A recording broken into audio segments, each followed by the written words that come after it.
Amit, pleasure being here with you today. What are your expectations for the second half? I think the office sector will continue to do extremely well in the second half. We just met not long ago in Delhi and you are here today in Mumbai. So I asked for the opportunity to talk to you very briefly. We are in a very important panel here at the event. So very good to have you here. Thank you very much for accepting my invitation. And let me start by something different here.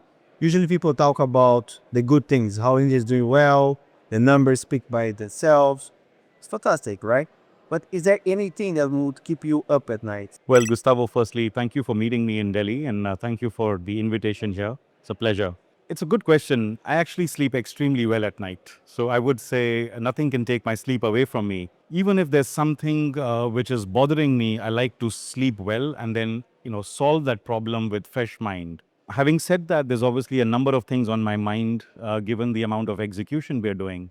And it's really about raising the bar for our stakeholders, for our shareholders, for occupiers, for residents. That keeps me on my toes. So I would say that would be what's on my mind. Where do you see the best opportunities in the market at the moment? Is there any specific asset class, location? How do you see that? So, firstly, Hines has identified India as a growth market, and it will drive a lot of the growth for our region in APAC. Within India, I always say the opportunity is across the board. Every sector, every city, every type of risk profile. So I think we're in a secular uptrend.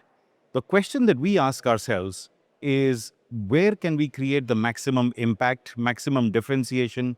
What can we execute well? Where can we create alpha?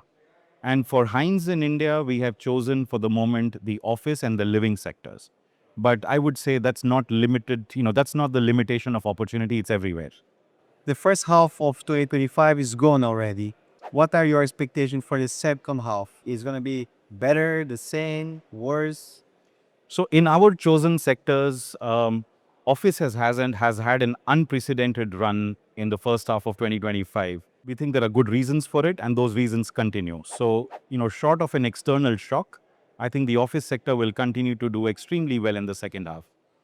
The living sector has witnessed a little bit of a slowdown in terms of new launches, but the larger players are continuing to experience phenomenal sales volumes at launches. So I think there's a little bit of differentiation coming in between the top developers and the second rung. I think it's the time to be cautious in the residential sector.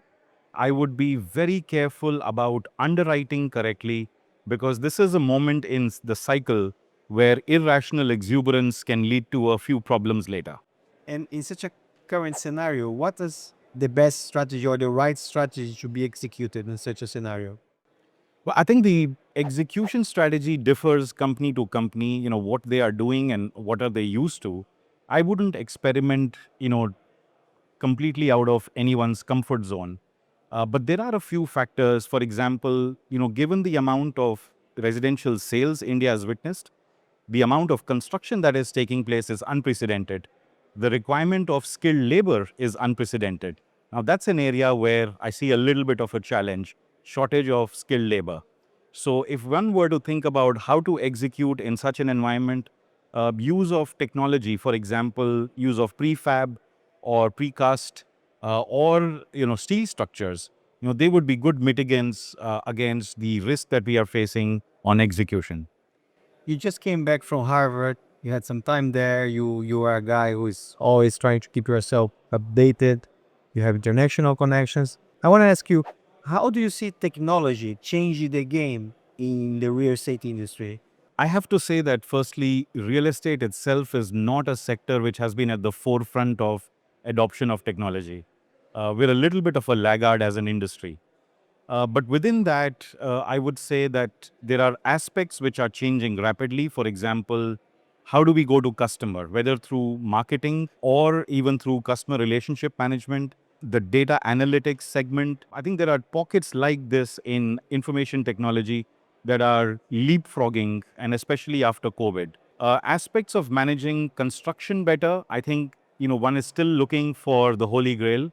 I think there's a lot of innovation occurring, but we don't have enough experience as an industry to say which technologies work better than others. But the property management is the other area where technology has leapfrogged.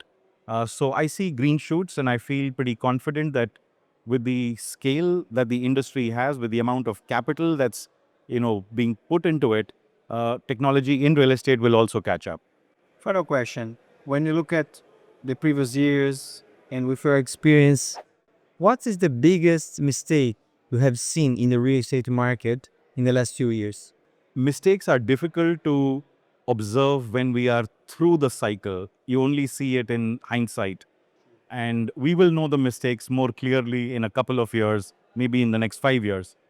But I would say the only one that I really think we should watch out for as an industry is not get ahead of ourselves on land values.